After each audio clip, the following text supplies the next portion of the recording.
దేవుని స్తోత్రం. మీ అందరికి నా వందనాలండి.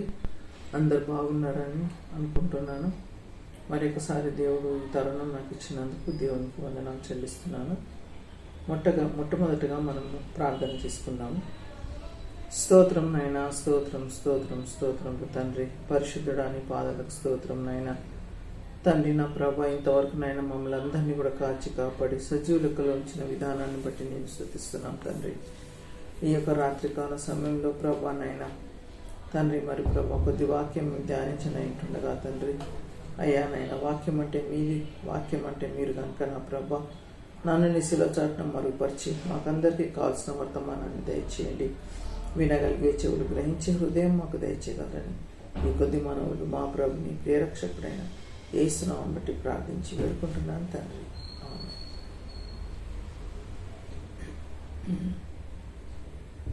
దేవుని స్తోత్రం. మీ అందరికీ నా వందనాలు. ఇర్మియా గ్రంథము 6వ అధ్యాయము 16వ వచనం. ఇర్మియా గ్రంథము 6వ అధ్యాయము 16వ వచనం. యెహోవా ఈలాగు సెలవిచ్చుచున్నాడు, మార్గములలో నిలిచి చూడుడి, పురాతన మార్గములను గూర్చి విచారించుడి, మేలు కలుగు మార్గమేది అని అడిగి అందులో నడుచుకునుడి, అప్పుడు మీకు నెమ్మది కలుగును. అయితే వారు మేము అందులో నడుచుకొనమని చెప్పుచున్నారు. దేవుని స్తోత్రం. ఇక్కడ మరి దేవుడు మనకు ఏమి ఆజ్ఞాపిస్తున్నాడంటే, మనకి ఎన్నో మార్గాలు ఉన్నాయి ఈ లోకంలో. మనం చూసినట్లయితే ఎన్నో కులాలు, మతాలు చాలా ఉన్నాయి అన్నమాట. అయితే ఇన్ని కులాలు, ఇన్ని మతాలు ఏం చెప్తున్నాయి? అందరు చెప్పేది నీతే అండి అని అంటారు. అన్నీ మంచిగానే చెప్తున్నారు అని అంటారు. కానీ అన్ని మంచిగానే చెప్పినట్లయితే మనుషులు ఎందుకు మరి మంచిగా ఉండరు? మనుషులు నీతిగా బ్రతకడం లేదు అంటే, అన్ని నీతే చెప్తున్నాయంటే ఆ నీతిని చదివేవారు ఎవరు? మొదటిగా వేరే గ్రంథాలలో మనము తెరిచి చదవాలని ఆశ, ఆసక్తి ఎవరికి కూడా ఉన్నట్టుగా మనకైతే కనిపిస్తలేదు. ఎవరో చెప్పింది మనం వినడం, మనం అనడం, విశ్వాసం ఉంటే చాలు అని అనడం. అయితే నిజమైనది ఏంటిది అనేది మనం తెలుసుకోవాలనే ఆశ కూడా ఎవరికి కూడా లేదు.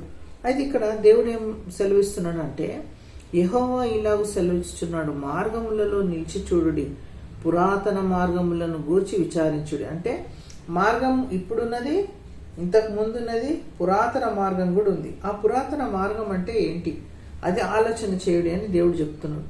మేలుకలు మార్గం ఏది అని అడిగి అందులో నడుచుకోండి. మేలు కలుగు మార్గము ఏముంటది అంటే, ఇక్కడ బైబిల్ ఏం చెప్తుందంటే మనకు, యేసుప్రభు ఏమన్నాడంటే, నేనే మార్గమును, జీవమును, సత్యమును అని అన్నాడు.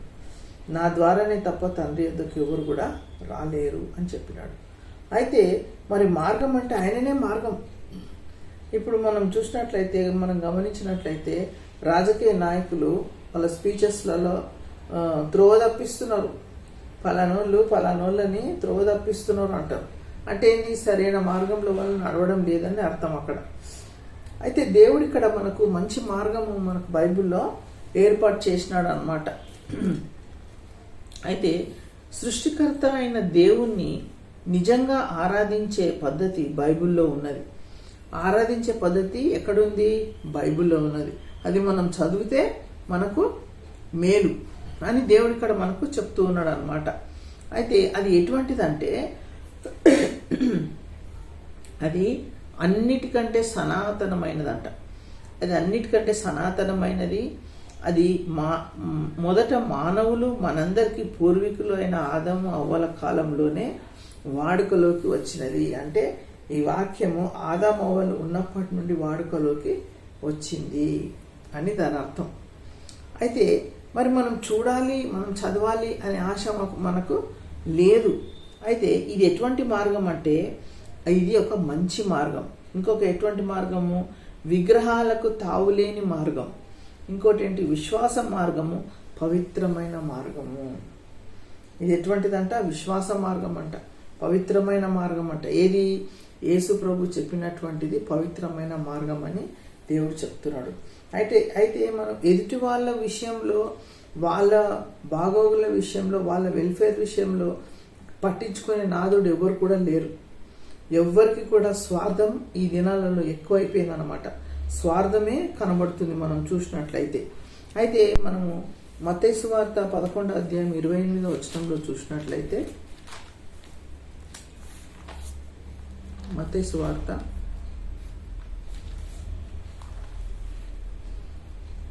11వ అధ్యాయం 28వ వచనం,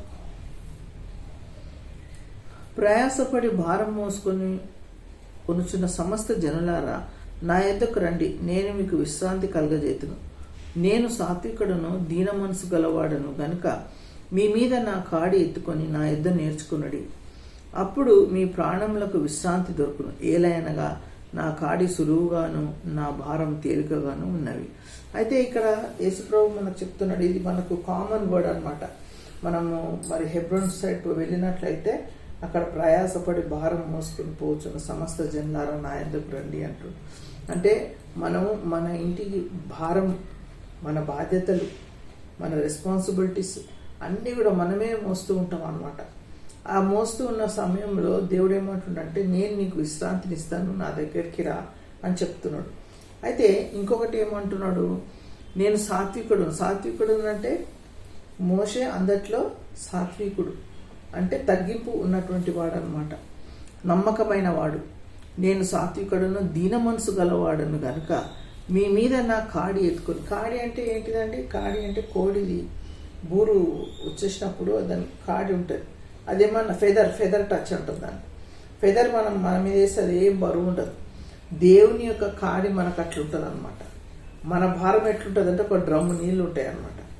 ఆ డ్రమ్మెడు నీళ్లు మనమే మోస్తుంటాం. అయితే దేవుడు ఏమంటుండంటే, ఆ డ్రమ్ల నీళ్లు నేను మోస్తా, నా కాడిని నువ్వు ఎత్తుకో అంటున్నాను అనమాట.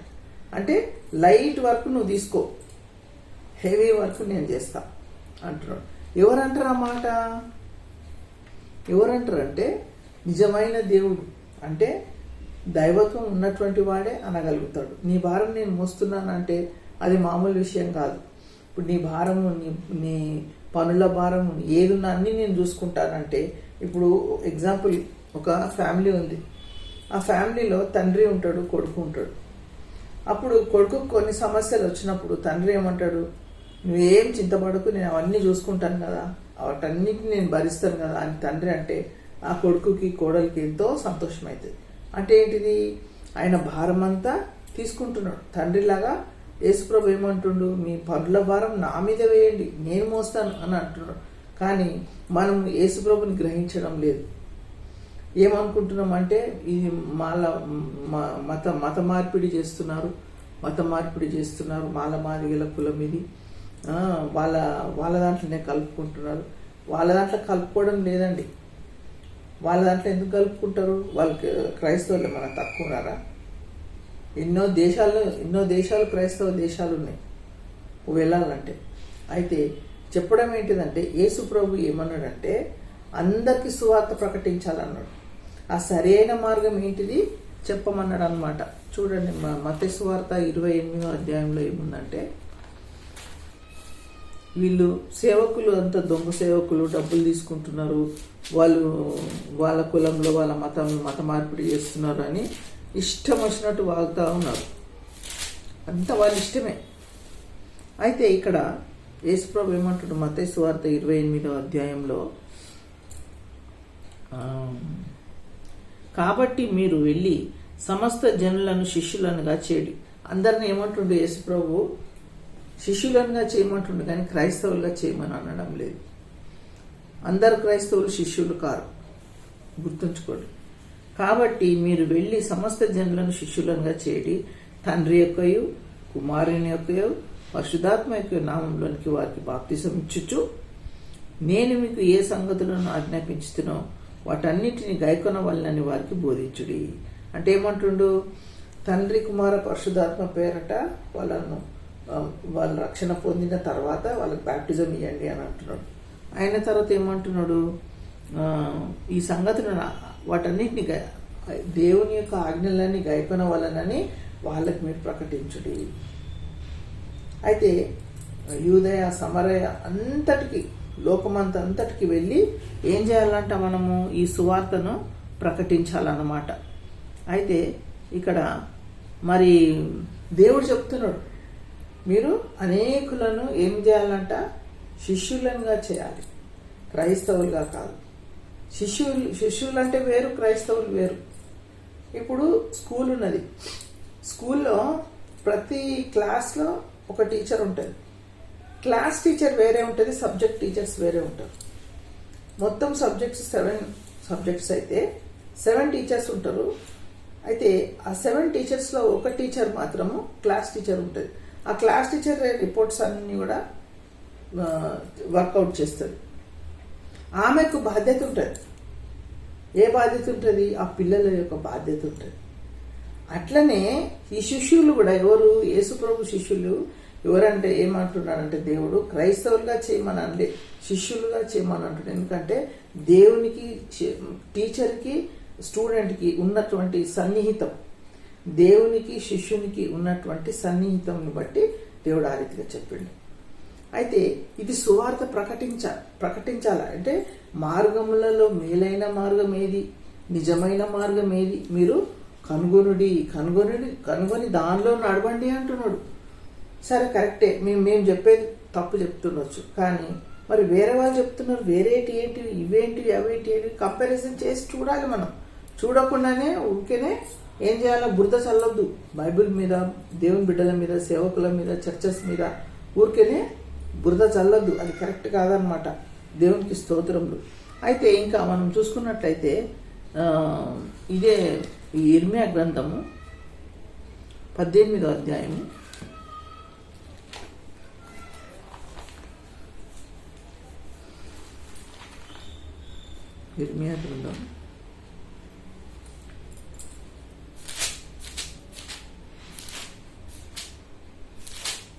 18వ అధ్యాయము 15వ వచనం.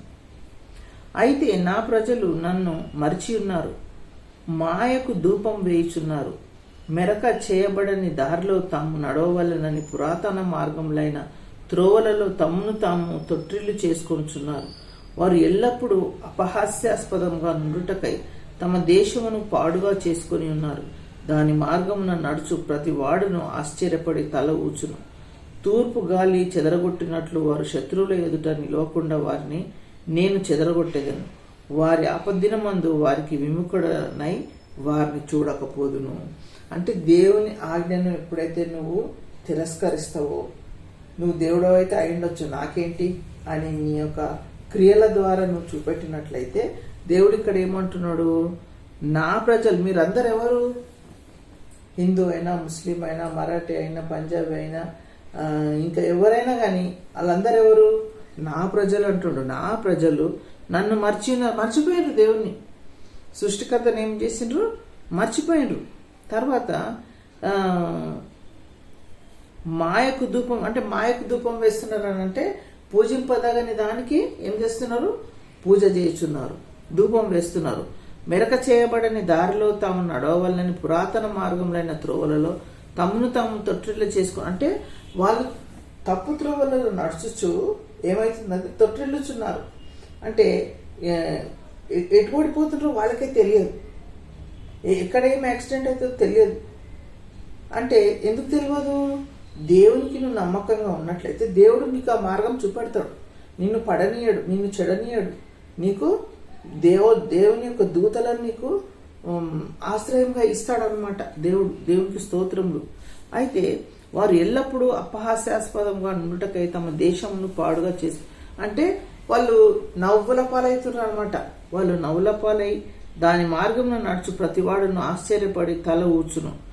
తూర్పు గాలి చెదరగొట్టినట్లు వారి శత్రువులు ఎదుట నిలవకుండా వారిని నేను, అయితే వాళ్ళు శత్రువులు ఒకవేళ వస్తే కూడా శత్రువులు ఎదుట నిలవకుండా నేను వాళ్ళని చెదరగొడతా అంటుండు. ఇంకేమంటుండు? వారి ఆపద్దినమందు వారికి వాళ్ళ యొక్క ఆపద్దినమందు ఏమవుతాడంట? వాళ్ళకి విముఖుడు అవుతాడంట. విముఖుడు అంటే ముఖం తిప్పేసుకుంటాడు అనమాట. మీరు ఎంతనన్నా శ్రమపడండి, నాకు అవసరం లేదు, విముఖుడనై వారిని చూడకపోదును అంటున్నాడు అనమాట. అంటే మరి ఎంత భయంకరమైన విషయం. మరి కొన్ని విషయాలలో మనం చూస్తున్నాం, చిన్న పిల్లలను తల్లి పిల్లల్ని చంపుతుంది, పిల్ల తల్లిని చంపుతుంది, భర్త భార్యను చంపుతున్నాడు, భార్య భర్తను చంపుతున్నది. రోజుకు ఎన్నో క్రైమ్స్ అవుతా ఉన్నాయి. ఎందుకు జరుగుతుంది ఇలాగా? దేవుని యొక్క ఉగ్రత వచ్చేసింది. ఇప్పుడు యూట్యూబ్లో, అది ఫేస్బుక్లో చూసినట్లయితే వరల్డ్లో చాలా రివర్స్, చాలా చెరువులు రెడ్ కలర్ అయిపోతున్నాయంట. చాలా చెరువులు ఏమైపోతున్నాయి? రెడ్ కలర్ అయిపోతున్నాయి. అంటే ఇది దైవ ఉగ్రత అని కొందరు అనుకుంటున్నారంట. మనకు తెలియదు, దేవుని యొక్క ఉగ్రత అని అనుకుంటున్నారట. అయినను ఈ జనాలు ఏమవుతుండ్రు? మా మనసు మార్చుకోవడం లేదు, ఎంతో కఠినంగా ఉంటుండ్రు. అయితే దేవుడు ఏమంటుండు? ఇటువంటి వాళ్ళు, అంటే తో తప్పినటువంటి వాళ్ళను నేనేం చేస్తా? విముఖుడనై వాళ్ళకి ఏమైనా జరిగినప్పుడు నేను వాళ్ళను చూడని అంటున్నాడు అనమాట. దేవునికి స్తోత్రములు. అయితే మరి ఇక్కడ ఇంకేమంటుండు దేవుడు అంటే, మళ్ళీ ఇర్మియా గ్రంథం 6వ అధ్యాయం 10వ వచనంలో ఏమంటుండంటే,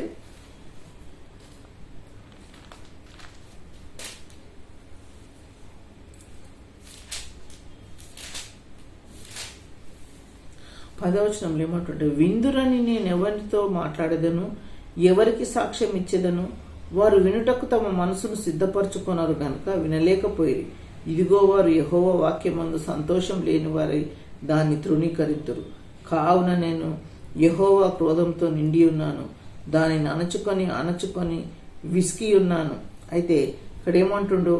దేవుడు దుఃఖపడుతున్నాడు అనమాట. ఒక దగ్గర దేవుడు ఏమంటాడంటే, వాళ్ళు నా వాక్యము విననులని ఎడల నేను చాటున ఏడుస్తాను నేను అంటున్నాడు ఒక దగ్గర.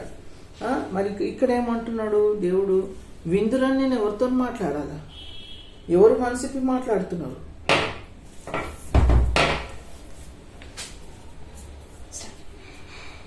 స్తోత్రం స్తోత్రం, హల్లెలూయా. అయితే విందురని నేను ఎవరితో మాట్లాడేదను, ఎవరికి సాక్ష్యం ఇచ్చేదను, వారు వినుటకు తమ మనసు సిద్ధపరచుకున్నారు. అయితే ఎప్పుడైనా ప్రేయర్ మీటింగ్కి వెళ్ళాలంటే, అబ్బాయి పోవాలి నా ప్రేయర్ మీటింగ్కి, అబ్బాయిగా అంత దూరం పోవాలన్నా, ఆటోకి ఎంత అవుతుందో ఏమో, మళ్ళీ మనం అక్కడ వెళ్ళి వచ్చేసరికి అంతా చాలా టైం అయిపోతుంది, టైర్డ్ అయిపోతాం, మళ్ళీ పొద్దున్న లేవాలి అనేసి అనుకుంటాం. చర్చికి వెళ్ళాలనుకుంటే అక్కడ చాలా టైం అయిపోతుంది, ఆయన వాక్యం ఎంతసేపు చెప్తాడో ఏమో, ఎంత విసుకొస్తుందో ఏమో అని అనుకుంటాం. వినుటకు ఏమవుతుందంటే సిద్ధ మనసుతో మనం వెళ్ళడం లేదు. చర్చికి వెళ్ళాలంటే ఎట్లా వెళ్తున్నాం మనము? దుఃఖంతో, బాధతో, ఆయాసంతో, కుమిలి ఇష్టం లేక. అదే మనం వివాహం వెళ్ళాలంటే, లేదంటే మనం ఏదైనా హోటల్ వెళ్తున్నామంటే, ఇంకా ఏదైనా సంతోషకరమైన ప్రోగ్రాం మనకు నచ్చిందైతే మనం ఎట్లా వెళ్తాం? ఎట్లా డ్రెస్అప్ చేసుకుంటాము? ఎప్పుడెప్పుడు అక్కడ వెళ్ళాలా, ఎప్పుడెప్పుడు వాళ్ళని కలవాలనా, ఎప్పుడెప్పుడు ఆనందించాలా అనే ఆశ మనలో ఉంటుంది. అది శరీర సంబంధమైనటువంటి ఆశ. అయితే ఇక్కడ దేవుడు అంటున్నాడు అనమాట, ఏమంటున్నాడు? విందురని నేను ఎవరితో మాట్లాడేదను, ఎవరికి సాక్ష్యం ఇచ్చేదను, వారు వినుటకు తమ మనసు సిద్ధపరచుకున్నారు గనుక వినలేకపోయిరి. ఇదిగో వారు యెహోవా వాక్యమందు సంతోషము లేని వారై. వాక్యం అంటే సంతోషంగా వినడం లేదనమాట. వాళ్ళు దాన్ని తృణీకరించరు. ఏం చేస్తున్నారు? ఆ వాక్యాన్ని తృణీకరించేస్తారు. ఇక ఆయన ఎంతసేపు చెప్తాడో చెప్పుకున్న తర్వాత ఎట్లాగో మనం పోయేదే కదా, ఆయన ఎంతసేపు వస్తే అరుచుకొని అని ఏం చేస్తున్నాం? మనము ఏదో విని బయటపడుతున్నాం. దాని అంతర్యం ఏంటి? దేవుడు ఏం మాట్లాడుతున్నాడు? ఎందుకు ఇంతగా మనల్ని వాక్యం వినాలని దేవుడు ఆశపడుతున్నాడు అనేది మనం ఆలోచన చేయడం లేదు. మనం ఎప్పుడు ఆలోచన చేస్తామంటే, మనం అనారోగ్య పరిస్థితిలో ఉన్నప్పుడు, బాగలేనప్పుడు, డబ్బులు పోయినప్పుడు దేవుడు మనకు సహాయం చేయాలని మన పాస్టర్లను కోరుతూ ఉంటాం.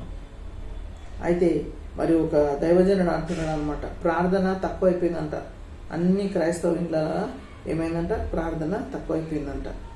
మన పెద్దవాళ్ళు బాగా ప్రార్థన చేసేవాళ్ళు. మా తాత ఉండే పొద్దున్న 4 గంటలకు లేచి బాగా దేవుని పాటలు పాడేవాడు. మా అమ్మ పాడేది. పొద్దున్నే లేచి పాటలు పాడి దేవుని స్తుతించి ప్రార్థన చేసేవాళ్ళు.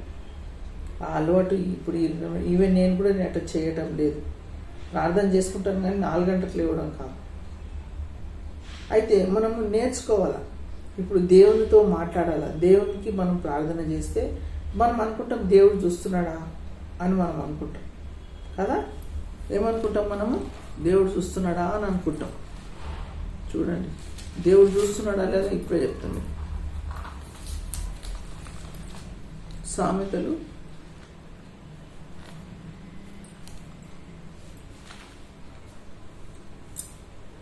15వ అధ్యాయం 3వ వచనం. యెహోవా కన్నులు ప్రతి స్థలం మీద ఉండును, చెడ్డవారిని మంచివారిని అవి చూచుచుండును. చూసిండ్రా ఏమైందంట? యెహోవా కన్నులు ప్రతి స్థలం, ప్రతి చెడ్డవారిని ప్రతి మంచివారిని అని చూస్తుంది. దేవునికి ఏంటి? 7 కన్నులు. 7 కన్నులు అంటే దాని అర్థమైంది, ఎన్నో కళ్ళు అన్నమాట. లోకమంతా కూడా చూసేది.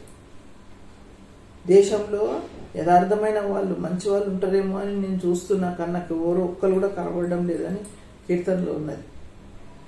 కనుక మరి దేవుడు ప్రతి స్థలంలో చూస్తుంటాడు. అయితే మనం ఏ మార్గంలో నడవాలా? దేవుడు నిర్ణయించినటువంటి మార్గం.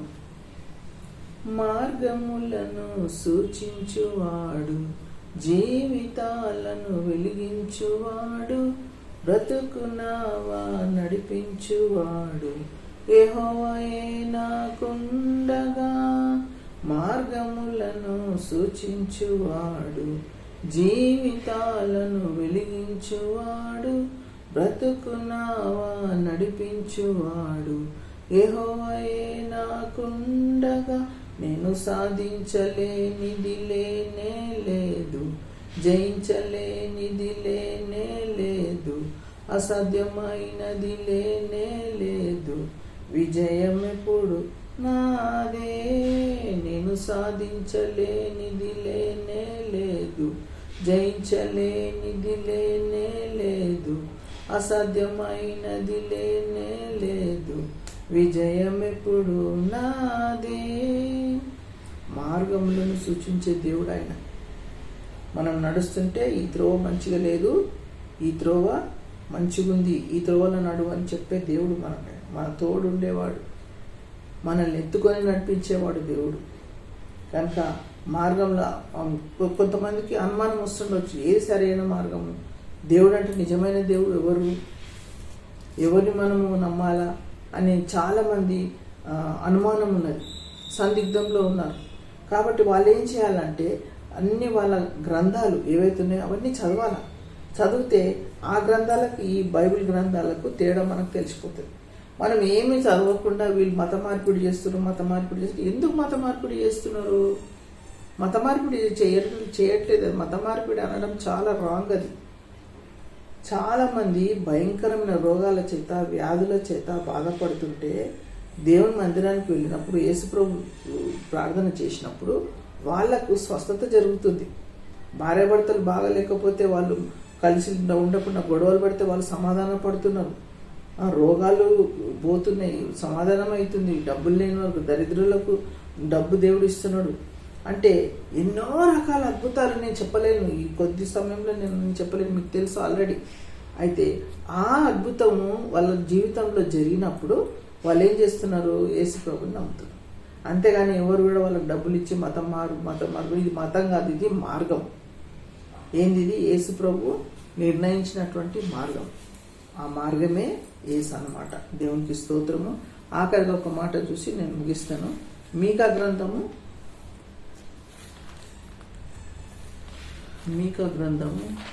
6వ అధ్యాయం 8వ వచనం.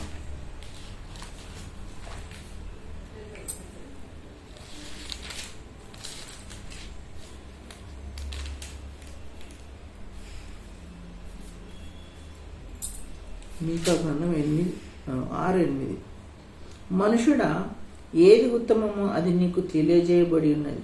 న్యాయంగా నడుచుకున్నటయు, కనికరమును ప్రేమించటయు, దీన మనసు కలిగి నీ దేవుని ఎదుట ప్రవర్తించటయు, ఇంతే కదా యెహోవాని అడుగుచున్నాడు.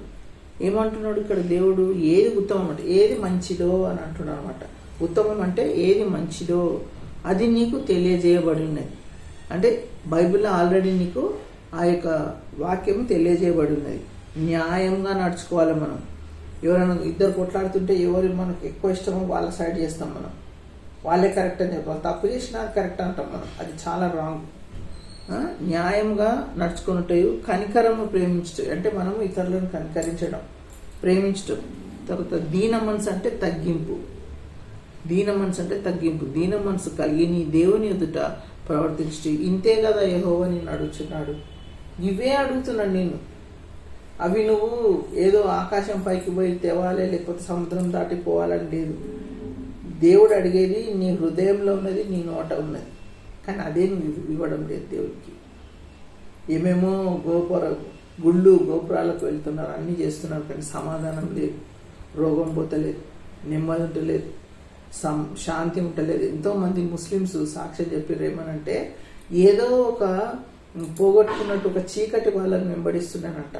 వాళ్ళు యేసు ప్రభువుని నమ్మకం ఉంది, ఏదో పోగొట్టుకు ఎంత మంచిగా అన్నీ ఉన్నాయి, ధనము ధాన్యాలు అన్నీ ఉన్నాయి, కానీ వాళ్ళకి నెమ్మది లేదు. ఎప్పుడైతే యేసు ప్రభువుని నమ్మినరో వాళ్ళకి నెమ్మది వచ్చిందంట, శాంతి సమాధానం వచ్చిందంట, సంతోషం వచ్చిందంట.